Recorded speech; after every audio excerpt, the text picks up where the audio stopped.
Bienvenidos a la clase número 1 de Sistemas Electrónicos Industriales 2. Hoy veremos eh, tópicos correspondientes a lo que son las señales analógicas, las señales digitales, el concepto de bit, el concepto de información digital, cómo se arma un sistema digital y cuáles son los principales componentes digitales para componer los sistemas. ¿Ok? Y en la materia previa se habló mucho sobre señales analógicas. Básicamente se utilizaron señales senoidales como referencia para los amplificadores y para trabajar con los diodos, que eran los componentes electrónicos que se utilizaron o se discutieron en esa materia. Las señales analógicas básicamente son aquellas señales que presentan valores continuos de amplitud en todo instante de tiempo. ¿Ok? La amplitud no necesariamente son voltios. Por ejemplo, si vemos la gráfica que muestra las variaciones de temperatura en el tiempo, observan que, bueno, efectivamente la señal es continua, en algún momento tiene un mínimo, luego adquiere un máximo y así fluctúa de acuerdo a las condiciones en las que se esté midiendo la variable temperatura y dependiendo de la hora del día. Esa señal es una señal claramente analógica. Se toman valores para todo, o sea, tiene valores para todo momento del día, si se quiere, porque es una medición constante. Si la medición es constante, pues obviamente los resultados van a ser constantes. Sin embargo, hay maneras de convertir la señal analógica y pasarla a digital. ¿Qué significa pasarla a digital? Y básicamente lo que se pretende allí es procesar esa señal analógica de tal manera que se convierta en una información que quede almacenada en un sistema electrónico. Para poderla almacenar en un sistema electrónico hay que digitalizarla. Se tiene esa señal digitalizada y luego se hace con ella lo que vaya a tener que hacerse con un circuito. Para poder hacerlo, a esa señal analógica hay que tomar, no se puede tomar sino muestras de esa señal en tiempo. Esas muestras son a intervalos regulares, como se muestra en la imagen. Entonces, cada cierto tiempo se toma el valor de esa señal. El resto de los valores entre una muestra y otra se desprecia. Y pareciera en el momento en que se pierde información, porque si se solo se toma la muestra y no se toma lo que hay entre dos muestras consecutivas, pues obviamente hay como un vacío allí. Sin embargo, las teorías de procesamiento de señales y los circuitos hacen que eso no sea estrictamente cierto. Entonces, bueno, esa es la situación con las señales analógicas que son digitalizadas. Es decir, de una señal digitalizada, una señal que, que era analógica en su origen, en su composición original, y luego va a ser convertida de tal forma de que pueda ser trasladada a un circuito electrónico de alguna naturaleza.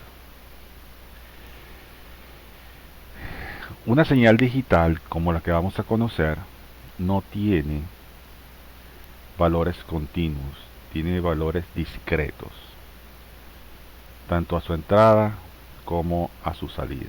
Es decir, valores que no cambian para cada instante de tiempo, sino que se mantienen constantes durante un intervalo.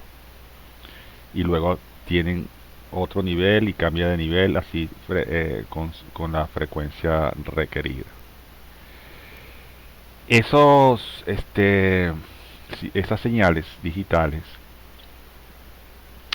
usualmente para relacionarlas con su valor analógico, tienen como una codificación. Esa codificación se representa en números binarios, como ustedes pueden ver en el eje X de la gráfica. Verán ahí la secuencia 0000, 0001, 0010 y así sucesivamente. Esos son valores binarios. El valor mínimo es 0, el valor mayor es un 1. Y entonces, dependiendo de la entrada binaria, pues hay una salida analógica que puede ser 1 voltio, que puede ser 3 voltios, que puede ser 9 voltios, que puede ser 11 voltios, que puede ser cualquiera de esos, pero fíjense que se mantienen en niveles constantes. ¿Okay?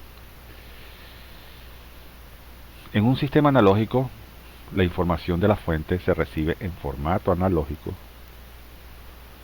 se procesa sin alterar su contenido. En este caso, si la señal viene del micrófono, se amplifica la señal, más no se afecta su contenido, simplemente se hace más grande, pero no se afecta el contenido armónico de la señal original, para luego enviarla a una corneta, ¿ok? Que es la que se encarga de reproducir el sonido en el ambiente. En un sistema digital, la fuente viene ya digitalizada y está codificada en la fuente, que es el CD drive. Ustedes van a observar que esa señal, cuando se transmite a través del CD player, que toca el CD, viene en formato binario. Es un corrido de ceros y unos que sale del CD player y que va a una cajita llamada Digital to Analog Converter, es decir, un aparatico que tiene la señal digital y la convierte en señal analógica. Lee el formato digital y lo convierte en señal analógica, tal cual como está en la gráfica anterior. Si ustedes observan, la señal de entrada en el eje X es digital, la señal de salida es básicamente analógica, por los niveles de tensión que se observan allí. Entonces, bueno, esa es un poco la situación con esto. Eso es, repito, ya viene en formato digital y hay algo que convierte lo digital a analógico para poder ser luego reproducido en un equipo y luego escuchado en una corneta. Esas cantidades digitales, que es el 0 y el 1, se denominan bit. El bit es una entidad que puede tener el valor 0 o el valor 1 en formato binario, claramente. Ahora, ¿cómo se lee eso cuando uno va a armar un circuito? Bueno, el 0 debe tener asignado una cantidad analógica, un valor analógico. Y el 1 debe tener asignado un valor analógico, que está expresado en voltios, obviamente. Lo más tradicional, lo que más se aplica en el mundo real, es que el 1 equivale a 5 voltios y el 0 equivale a 0 voltios, en teoría. Pero no siempre es así. Hay sistemas donde el 1 equivale a 15 voltios y el 0 vale menos 15 voltios.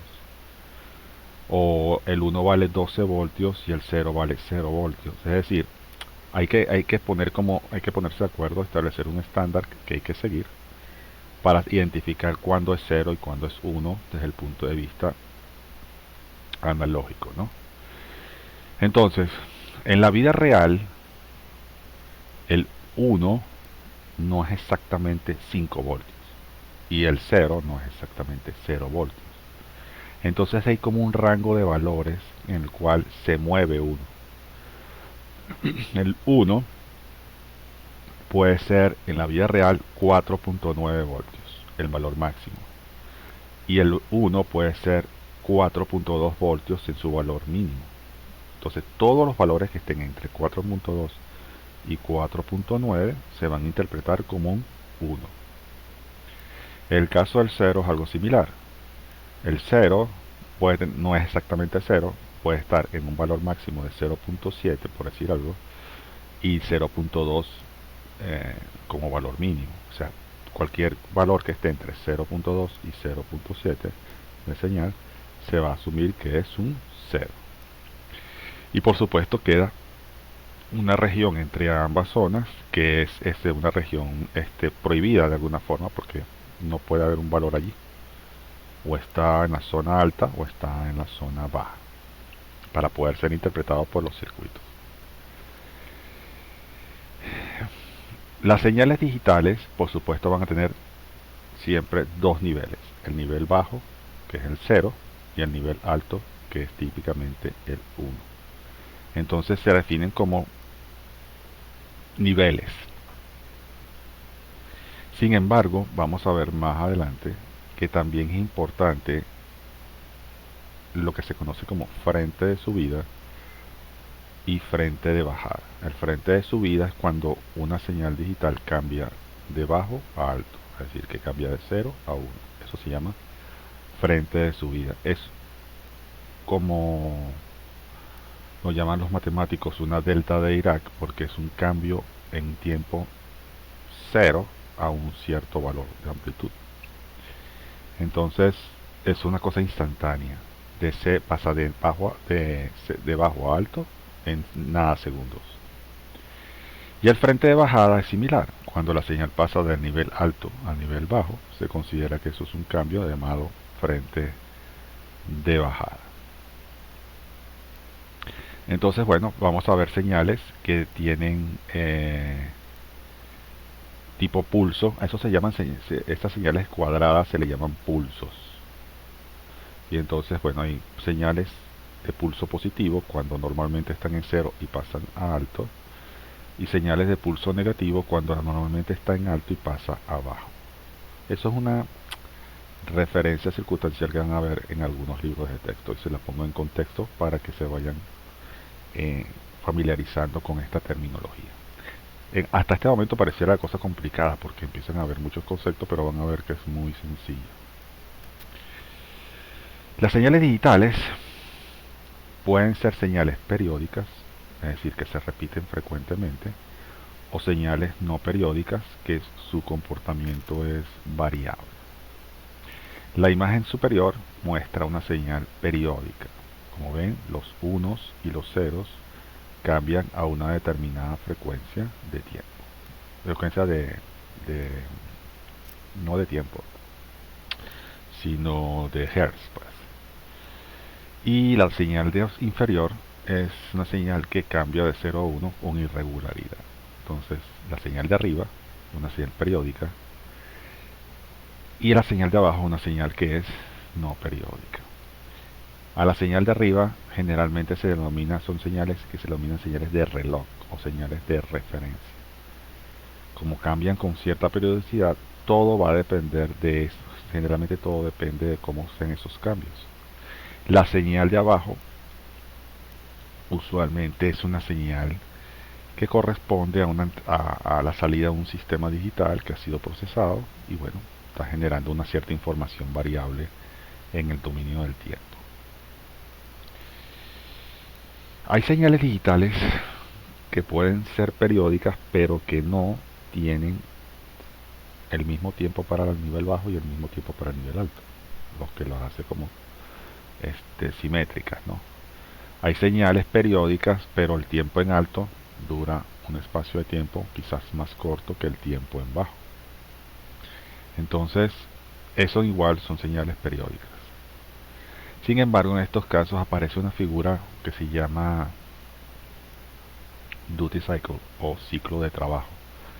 Esas señales de duty cycle el duty cycle es una figura de mérito para ver la proporción del tiempo en alto respecto al periodo total de la señal en formato porcentual. Entonces se divide el tiempo en alto respecto a todo el periodo y se le multiplica por 100 para obtener el duty cycle. Una señal que es simétrica, el mismo tiempo abajo, el mismo tiempo arriba, es 50% de duty cycle. En este caso podría ser algo así como el 10% del duty cycle, o sea, dentro de un periodo completo, la décima parte de esa señal es alta y la otra parte es baja. Vamos a ver todas estas cosas, bueno, no nos van a hacer, no los van a hacer novedad porque ya las estamos viendo. Más adelante las profundizaremos. De la representación de la información en formato decimal, ya que nos es muy afín a nosotros, pues bueno, esa información viene con tipo ponderación, donde hay una posición más significativa y una posición menos significativa dentro del sistema de conteo, siempre en potencias de 10, ¿okay? 10 a la 3, 10 a la 2, 10 a la 1, 10 a la 0, es decir, que la cantidad 2745 viene dado por 2 por 10 a la 3, más 7 por 10 a la 2, más 4 por 10 a la 1, más 5 por 10 a la 0. Con el punto decimal, el punto 214 sería 2 por 10 a la menos 1, más 1 por 10 a la menos 2, más 4 por 10 a la menos 3, siendo el 4 el número menos significativo y el 2 el número más significativo. Es un sistema que ya conocemos, pero lo hacemos de manera casi que tácita por todo el conocimiento que eso representa. El sistema de conteo, pues como ustedes pueden ver, empieza en 0, con 9, son 10 símbolos, del 0 al 9, 10 símbolos. Cuando se acotan todos los símbolos, se le añade el siguiente símbolo significativo, que es el caso del 1, y se vuelve a hacer toda la secuencia de cambio del 0 al 9. Después se le añade otro al más significativo y se vuelve a hacer el sistema de conteo. Y así sucesivamente hasta contar todos los números que uno quiera. Esa es la secuencia de conteo tradicional que conocemos. En el caso de los sistemas digitales, que se representan también por, ¿cómo se llama? Por bits, hay un sistema de conteo natural. Si ustedes observan, si tenemos primero, el bit es cualquier variable que cambia de 0 a 1. ¿Okay?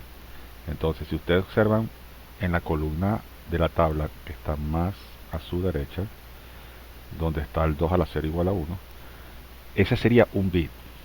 Si ustedes observan esa columna, ese bit cambia de 0 a 1, de 0 a 1, de 0 a 1, de 0 a 1 constantemente. Ese es un bit. En la segunda columna, donde está el 2 a la 1 igual a 2, también hay una secuencia 0, 0, 1, 1, 0, 0. Ese es otro bit. Ese bit cambia en esa frecuencia. Después la tercera columna, 2 a la 2 igual a 4, hay otro bit que cambia de 0 a 1 según corresponde. Y la cuarta columna, que es 2 a la 3 igual a 8, igual. Entonces, ¿qué tenemos allí? Un sistema de 4 bits, donde el 2 a la 0 es el menos significativo y el 2 a la 3 es el más significativo, como pueden observar. Entonces, en este mundo digital que vamos a empezar a estudiar, vamos a representar la información en bits, donde cada bit toma el valor de 0 o 1 según las circunstancias. Obviamente, en todo instante va a haber un equivalente entre esa cantidad binaria y una cantidad equivalente en formato decimal, porque uno le va colocando los respectivos pesos a eso. Por ejemplo, veamos el último, el 1111. El de la más a la izquierda es el 1, que multiplica a 2 a la 3, que es igual a 8. Ese es el peso ahí de ese bit. Digamos 8. El siguiente es 1 por 2 a la 2, que es el peso que tiene, que es 4. Entonces tendríamos 8 y 4 doces acumulados ahí. La siguiente columna, 2 a la 1 igual a 2. Entonces ese 1 que está abajo equivale a 2. Entonces tendríamos 8, 4 y 2, que sumarían 14. Y luego vendría 2 a la 0, que es igual a 1, arriba. Entonces tendríamos en la cuarta columna 8, en la tercera columna 4, en la segunda columna 2, en la primera columna 1. 8, 4, 2 y 1 suma un total de 15. Entonces podemos pasar del sistema binario al sistema decimal simplemente multiplicando el 1 o el 0 por la ponderación correspondiente, que es la que está arriba en color como amarillo, para saber cuál es su equivalente. ¿Cuáles son los componentes básicos que vamos a estudiar? Hay tres componentes básicos con el cual se construyen todos los circuitos. Esos componentes se denominan compuertas. El término en inglés es gates o compuertas en español. Y existen tres tipos.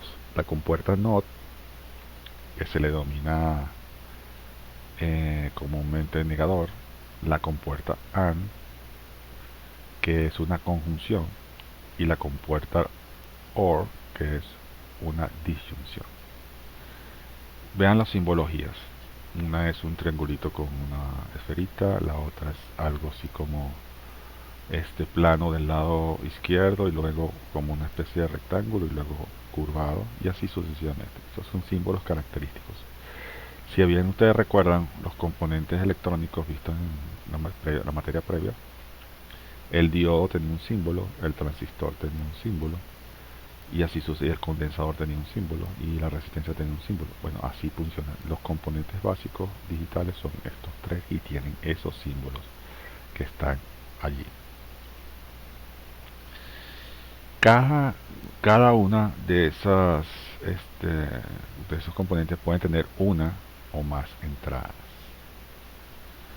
Y cuando uno va a describir cómo funciona ese componente, hay que utilizar algo conocido como la tabla de la verdad. Esa tabla de la verdad describe el comportamiento del dispositivo, que ahí está en un signo de interrogación, con dos entradas A y B y una salida X. La tabla de la verdad de este dispositivo dice que cuando las dos entradas tienen nivel 0, obviamente, aquí dice que la salida tiene que ser 1. Cuando la entrada A está en 0 y la entrada B está en 1, la salida esperada es un 0. Cuando la entrada está en 1, A está en 1 y B está en 0, la salida esperada es un 1. Y cuando ambas están en 1, la salida esperada es un 0. Tan sencillo como eso. Entonces, si ustedes van a la hoja del fabricante del componente digital, lo primero que van a buscar es su tabla de la verdad. Y con su tabla de la verdad van a saber cómo se va a comportar ese circuito, ese componente dentro de un circuito. Si el componente tuviese tres entradas A, B y C, que son obviamente binarias, vamos a leer cuáles son cada una de las posibles salidas de ese componente a cada una de sus respectivas entradas. Y si tuviese cuatro entradas, pues por supuesto tendríamos aquí toda la combinación posible de valores y los resultados de cada una de sus salidas respectivas. Entonces esto es la foto del componente.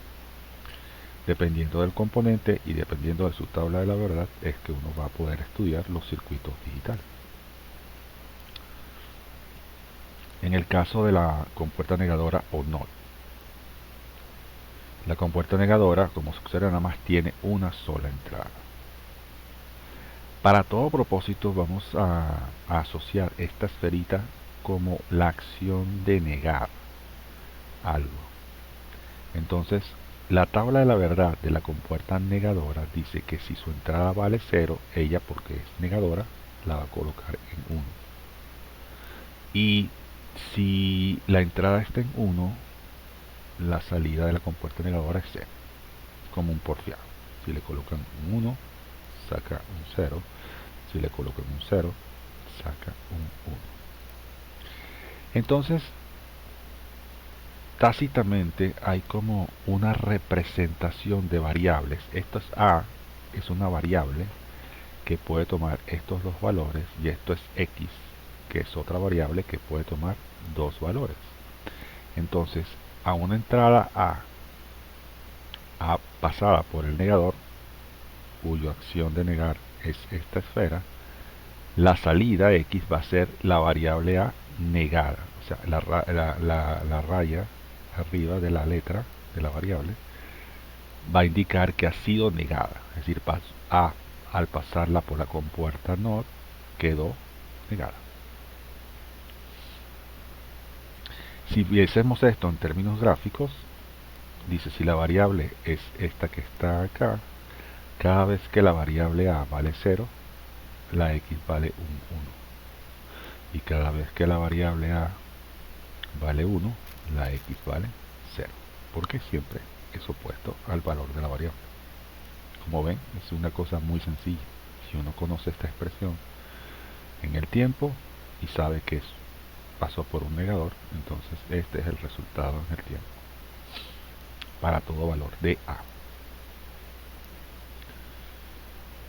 La compuerta I, que es la conjunción. La compuerta I puede tener 2, 3, 4 variables, eso depende del constructor del dispositivo.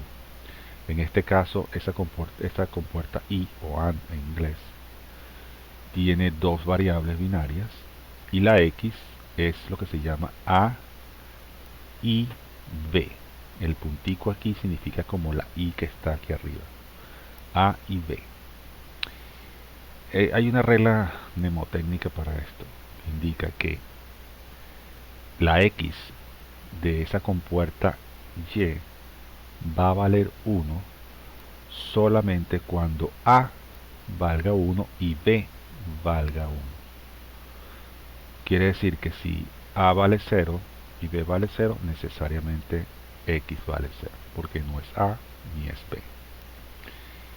Si A vale 0 y B vale 1, igual X va a valer 0, porque necesita que ambas estén en 1. Igual pasa con esta combinación, cuando A vale 1 y B vale 0. El resultado va a ser 0.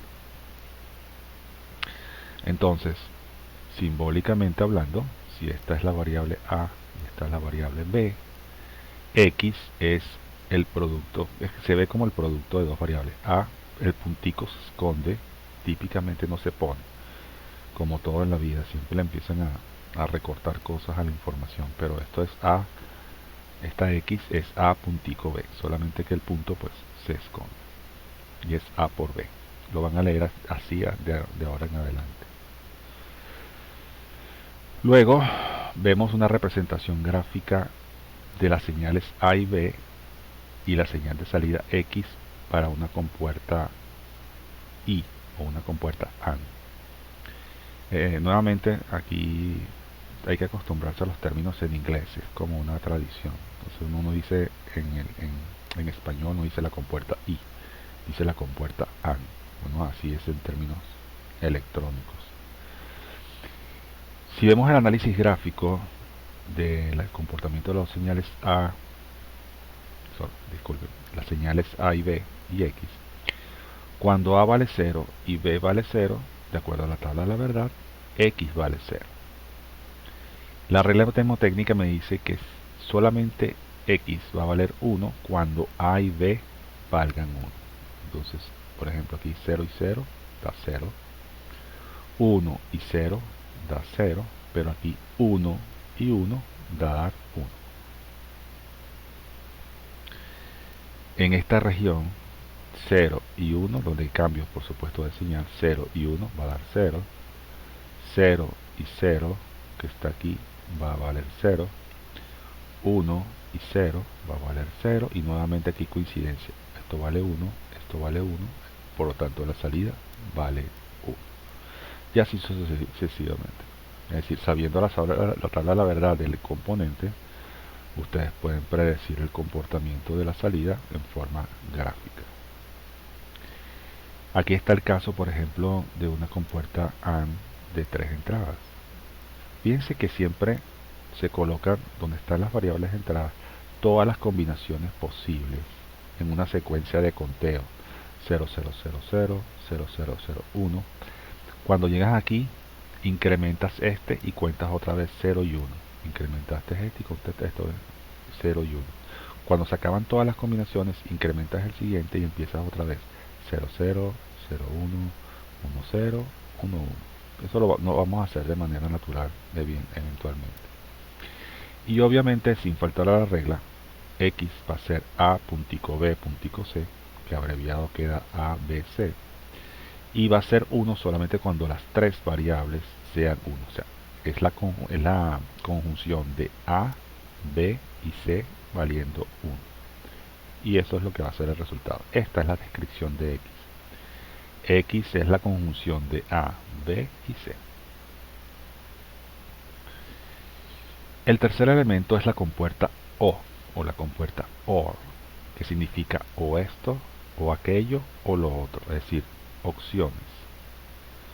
Entonces, en este caso en particular, la compuerta OR de dos entradas, que tiene aquí todas las combinaciones binarias posibles, dice que X es igual a o B, donde la O o el OR se representa con el símbolo más. Entonces, dice la tabla de la verdad, X va a ser 1 solamente cuando se puede ser 1 cuando A o B o ambos valgan 1. Si ustedes observan eso, ella vale 1 cuando B vale 1, o cuando A vale 1, o cuando A y B valen 1. Entonces es una compuerta OR, es una disyunción, una disyuntiva, o esto, o aquello, o aquello. Aquí está una representación gráfica del sistema. Entonces, de acuerdo a la regla verbal, dice la salida puede ser 1 cuando una de ellas valga 1. Aquí A vale 0, B vale 0, por lo tanto la salida vale 0. Aquí A vale 1, B vale 0, pero al valer A1, esto vale 1. Aquí B vale 1, A vale 1, por supuesto la salida va a valer 1. Aquí A vale 0, B vale 1, la salida va a valer 1. Aquí nuevamente A vale 0, B vale 0, por lo tanto la salida vale 0. Se puede observar que las señales, pues la dinámica es muy sencilla, sabiendo la tabla de la verdad. Aquí hay una compuerta OR de tres variables con su tabla de la verdad. Tiene las variables A, B y C, por lo tanto X, la expresión de X es A o B o C. Ahí sí se representan explícitamente con el símbolo más. Entonces, aquí tendríamos que todas las combinaciones posibles binarias de A, B y C, cuando alguna de ellas vale 1, automáticamente la salida vale 1. Cuando B vale 1, esto vale 1. Estas dos valen 1, por lo tanto X vale 1. Esta vale 1, X vale 1. Y así sucesivamente al recorrer todas las cosas. Se sobreentiende que verbalmente la salida vale 1 cuando cualquiera de sus señales de entrada vale 1. Esto es muy útil porque, por ejemplo, en un sistema de alarma, la alarma de un cierto sistema, vamos a suponer que es un proceso que está, no sé, en una caldera, que depende un poco de la presión del proceso químico y de la temperatura del proceso químico. Si la temperatura sube mucho o la presión baja mucho, entonces se debe disparar una alarma. ¿Ok? Entonces, ¿qué haces? Bueno, primero tienes un circuito comparador de lo que se vieron en la electrónica pasada, donde ese circuito compara lo que saca el sensor de temperatura, que es VT, con una referencia. Dice, bueno, si ese voltaje que está acá supera a este voltaje que está acá como referencia, el comparador va a cambiar de estado, ¿verdad? Supongamos que mientras este VT no alcance a este voltaje de referencia, la señal de salida vale 0. Vamos a suponer que es un valor 0, un valor digital 0. Entonces, si esto no alcanza esto vale 0. Cuando la temperatura del proceso llega a un nivel muy alto y supera esto va a cambiar de 0 a 1. y va a colocar un 1 en esta entrada. De acuerdo a eso, ese 1 debería activar la alarma. ¿Por qué? Porque BT alcanzó el nivel límite de temperatura posible. Igual pasa acá. Si el nivel de presión del proceso cae tan bajo que queda por debajo de este voltaje de referencia, de este punto de referencia, lo llaman set point en el mundo industrial. Entonces, si esto cae por esto, aquí debe aparecer un 1. Mientras esto no llegue a este valor, aquí va a ser un 0. De manera que si la presión no cae lo suficiente, aquí va a valer un 0. Pero si cae mucho, va a ser un 1. Y ese 1 va también a disparar la alarma. Entonces la alarma se activa si esta está en 1, o esta está en 1, o ambas están en 1. Ese es un poco el concepto. Y fíjense que la descripción puede ser muy larga, pero el circuito es muy simple. Es una simple compuerta con una alarma que puede ser una cornetica o un bombillito o algo que diga que hay un problema en el sistema. Así funciona y así es útil una compuerta ahora en un sistema industrial.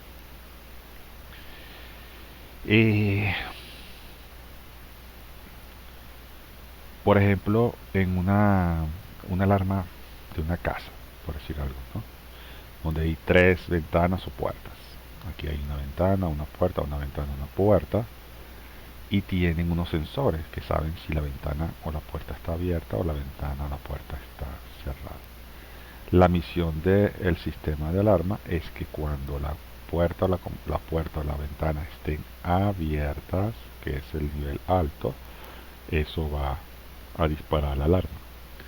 Si esta ventana está abierta y estas no, aquí va a valer un 1 que va a activar la alarma. Si esta está cerrada y esta está cerrada, pero esta está abierta, este 1 va a poner acá una señal de disparo de alarma. Y así sucesivamente. Entonces, como pueden ver, es muy útil el uso de estos circuitos para muchas aplicaciones típicas de electrónica.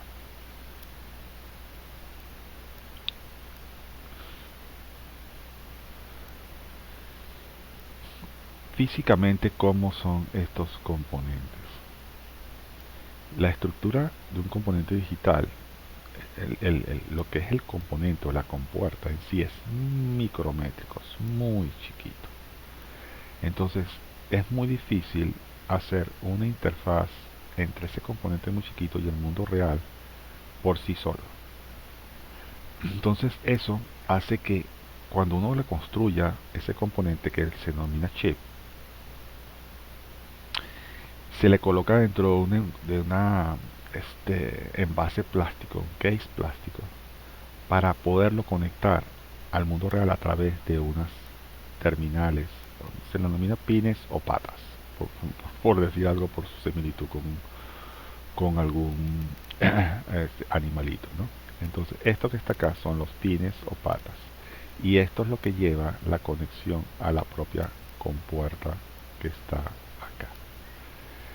Entonces esto es lo que se denomina chip, normalmente de color negro, con una codificación especial. Básicamente lo que es la electrónica es muy pequeño y lo que es la interfaz con el mundo real es bastante más grande y está rodeada de plástico especial para eso. ¿Okay? Físicamente también tiene un aspecto como este. Obviamente hay que tener una referencia para saber qué es lo que está adentro. Los encapsulados pueden cambiar su aspecto y eh, el encapsulado típico que más se usa en estos formatos es el encapsulado tipo DIP, tipo DIP. ¿Okay? Tiene unos terminales largos, metálicos, para poderlos insertar en las tarjetas electrónicas donde luego serán soldados. ¿Cómo identificarlo? Bueno, primero hay que saber cómo son las paticas o los pines de ese componente. Hay una pequeña muesca que aquí se llama notch, en la parte que sería así como el norte del componente, donde está la muesca, que es como un comido del plástico, es el notch, y eso va a ser como el norte. Y va a haber un circulito pequeño que identifica cuál es el pin número uno de los, en este caso, 16 pines posibles. Entonces este es el 1 y típicamente se cuenta como una U, es decir, empiezo en el 1, bajo hasta el 8, me muevo hacia la derecha, llego al 9 y subo hasta el 16. Es como una gran U. ¿Ok? Entonces se cuenta secuencialmente del 1 hasta el 16 en forma de U para identificarlo. Entonces vamos a llamarle el terminal del pin 1 o el terminal 1 o la patica 1 del chip. Ahora, cada compuerta tiene un código. En este caso, por ejemplo, de los que hemos visto hasta ahora, el código asociado a la compuerta OR, por ejemplo, que está aquí a mi izquierda, es el 74LS32. Entonces, ese código, cuando uno lo busca en el manual técnico, corresponde para una compuerta OR, donde se puede observar que hay 4 compuertas adentro. No es solamente una, hay 4. Es como tener 4 transistores dentro del chip. Bueno, aquí son 4 compuertas OR dentro del chip. Además de eso, el pin 14 es el que estos componentes no trabajan solitos como las resistencias o los condensadores. Hay que darles energía para que ellos puedan operar. Si no les da energía a uno, no pueden trabajar. Entonces, en este caso en particular, eh, la pata 14 o el pin 14 requiere voltaje. Usualmente ese voltaje son 5 voltios. Hay que ponerle 5 voltios en la patica 14 para que el chip pueda trabajar y hacer las funciones de compuerta. Y en la patica 7 o el pin 7 hay que colocar un nivel de tierra, de masa. Si esos niveles, si alguno de esos niveles no está presente, la compuerta es un cadáver, no funciona. ¿Okay? Aquí a su lado está la compuerta ARM, símbolo que ya conocemos. Su código especificación es 74LS08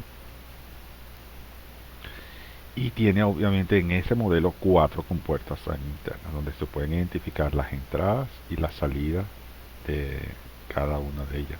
Es como tener una visión de rayos X de lo que está dentro del componente. Obviamente también tienen en la pata 14 VCC 5 voltios y en la pata número 7 tierra.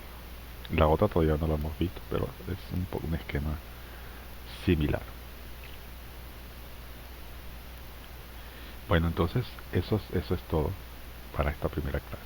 Hemos visto un poco lo que son señales digitales, repasamos señales analógicas, vimos 3 componentes digitales básicos que son las compuertas NOT, AND y OR. Sabemos que esas compuertas tienen entradas y salidas y que el funcionamiento de la compuerta viene descrito por su tabla de la verdad. Si uno conoce la tabla de la verdad, ya sabe cómo se va a comportar la compuerta y con eso puede empezar a trabajar un circuito. Para estudiar esta parte de la materia, pueden usar el libro Sistemas Digitales, Principios y Aplicaciones de Ronald Toshi y Neil Whitmer, capítulos 1 y 2, y Fundamentos de Sistemas Digitales de Thomas Floyd, capítulos 1 y 2, ambos de la editorial Prentisol y que están seguros en la biblioteca central de la universidad. Nos vemos en la clase número 2.